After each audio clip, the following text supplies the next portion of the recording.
Hello, my name's Alison Young and I provide writing training for researchers here at Surrey. The focus of this podcast is on editing and proofreading your thesis. Very often researchers underestimate the amount of time that they'll need to edit the thesis before submission, and that's because there's actually quite a lot to think about when editing. So the podcast will highlight some of the things that you need to consider and will give you a few tips that I hope you'll find useful. It'll end with a summary of the points that we've looked at and my contact details if you'd like to arrange a tutorial.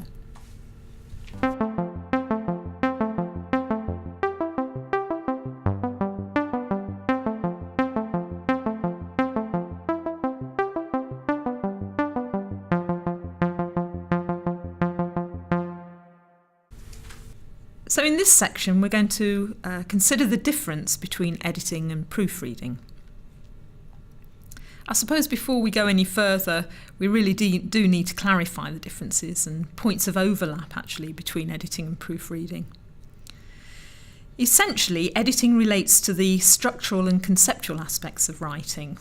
So that means when you're editing, you'll be looking to make sure that you have a clear storyline throughout your thesis, that your discussion flows logically for the reader, that you don't repeat yourself unnecessarily, that you've been as concise as possible in the thesis, and also that you've removed all ambiguity for the reader.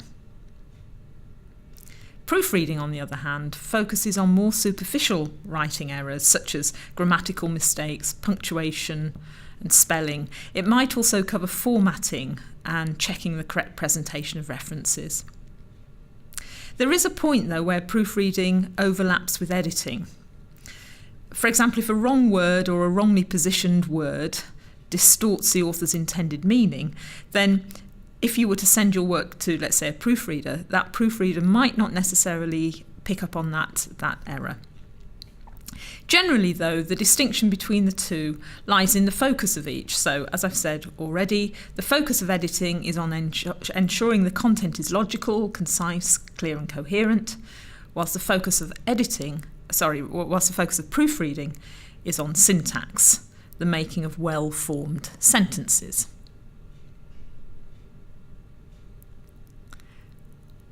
Let's focus now on editing. And I've got a few tips for you.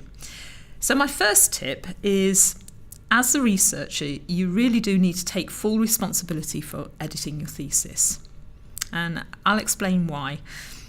Because your research is highly specialist and innovative, only you really know what your research story is. If you recall the research story we talked about in the thesis writing podcast.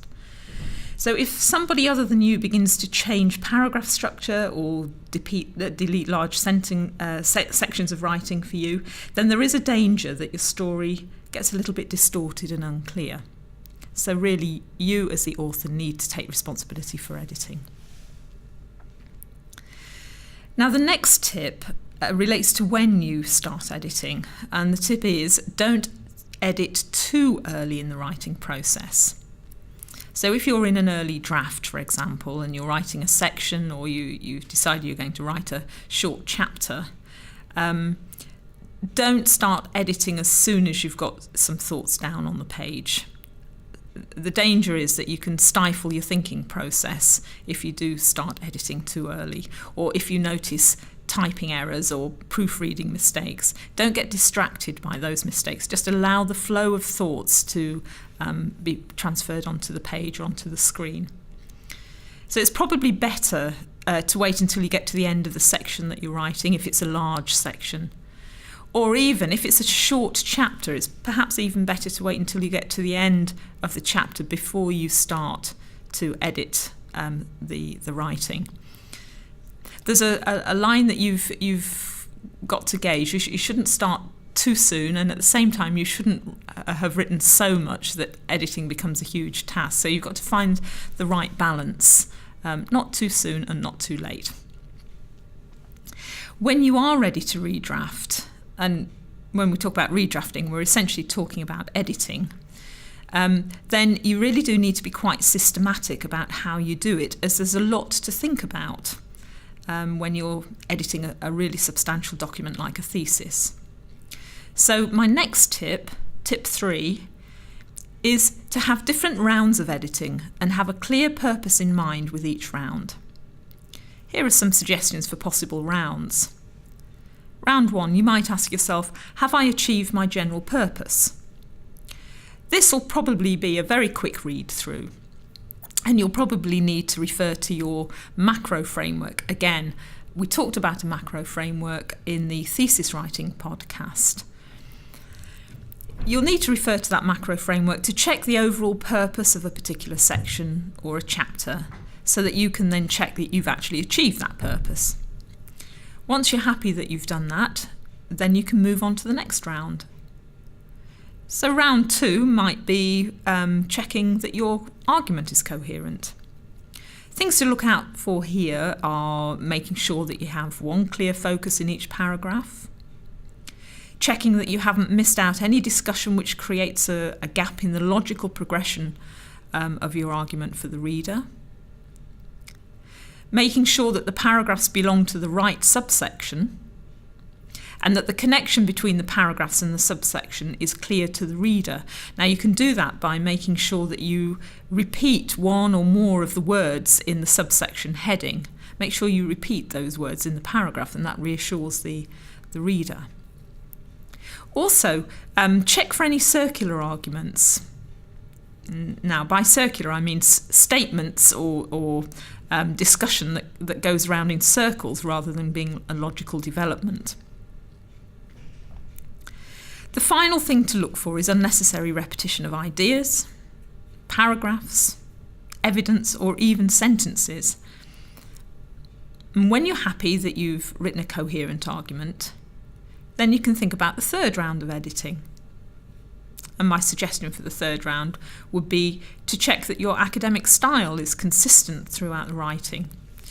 Sometimes when we write over a number of days or weeks, we have different moods which can affect the level of formality in our writing. So when we're in a serious mood, for example, we might find that we're using lots of nouns in our sentences, and too many nouns in a sentence will produce a very formal sentence. I've got an example here. Investigation of the problem was undertaken through the application of a number of qualitative approaches, including the use of interviews, the distribution of questionnaires, and the use of focus groups. Now, this sentence is far too formal for academic style because of the number of nouns in it, and I've highlighted the nouns in green. It needs to be edited to replace the nouns with verbs where possible, and that will reduce the level of formality. So a possible reworking of it is: the problem was investigated by using a number of qualitative approaches, which included conducting interviews, distributing questionnaires, and using focus groups. So there, some of the noun forms have been converted into verb forms. We could actually do a further round of editing on this sentence, and this time we'd be editing not for formality but for conciseness. I think we could be more concise in this sentence. So, third round might produce the following sentence. The problem was investigated by using the following qualitative approaches: interviews, questionnaires, and focus groups. See how much fun editing is? So, having given you a few tips, here's a useful checklist to help you with your editing rounds. First marker on the checklist: are your arguments coherent? Next, are your paragraphs in a logical order? Have you used clear topic sentences? Are there any unnecessary sentences? Is the evidence or the illustration that you've used in each paragraph appropriate for the point you wish to make? Have you used correct referencing? Are any of your sentences ambiguous? Are there any unnecessary words in sentences? And here's a final tip for successful editing. Tip 4. Never edit immediately after finishing writing. It's important to detach from your writing so that you can be more objective about what you've written when you go back to edit. So let's just summarise the editing tips that we've talked about. Tip 1. take full responsibility for the editing of your own thesis. Tip 2, don't edit too early in the writing process. Tip 3, have different rounds of editing and have a clear purpose in mind with each round. And finally, tip 4, never edit immediately after finishing writing. So in this section, we'll focus on proofreading. I suppose there's not too much to say about proofreading. It simply requires you to check your writing for grammar, punctuation, spelling mistakes, formatting, correct referencing, those kind of things. However, researchers often really struggle to proofread their work well, and that's usually because as the author, they start to fall into the content of what they've written rather than looking at the words that were actually on the page or on the screen. And because of that, sometimes it's better to ask a friend or a peer who's got strong writing skills to proofread your writing for you.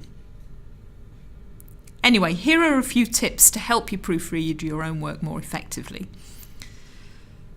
Tip 1 is to proofread one paragraph at a time and cover the rest of the page. And this will help your eyes to stay focused on the text that you're checking rather than starting to scan the page, which we often do when reading for content. The second tip, tip 2, is try proofreading the final paragraph of a chapter and then the one before it, the one before that, and so on. In other words, you're working backwards through the chapter. And this will make it less likely that you fall into the flow of your argument and will stop you getting distracted from proofreading. The third tip is to read your text aloud as you proofread. Now this can be really helpful in identifying words that you've missed out. You can hear that you've missed something even if you can't see it.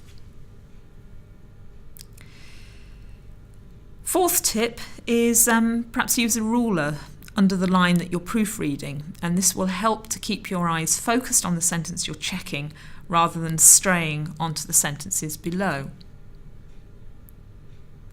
And finally, the fifth tip is check that you haven't replaced key terms in your thesis with synonyms. Now this can often happen in the redrafting or when you've received feedback from a supervisor and you're reworking responding to feedback. Sometimes you forget what your key message is and what the key important words are that need to be running throughout the thesis. So when you're proofreading, just double check that you haven't changed key terms for your synonyms. So just to summarise the proofreading tips, tip 1 again, proofread one paragraph at a time and cover the rest of the page. Tip 2, try proofreading the final paragraph of a chapter and then the one before it, the one before that, and so on. Tip 3, read your text aloud as you proofread. Tip 4, use a ruler under the line that you're proofreading. And finally, tip 5, check that you haven't replaced key terms in your thesis with synonyms.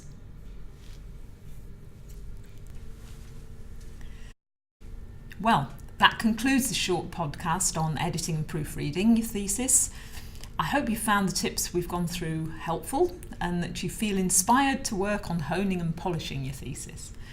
Do also remember that if you'd like any feedback on a piece of writing, you're welcome to book a tutorial with me. Just drop me an email and request a tutorial and we'll get something in the diary. I'll leave you now with my contact details and good luck with writing up.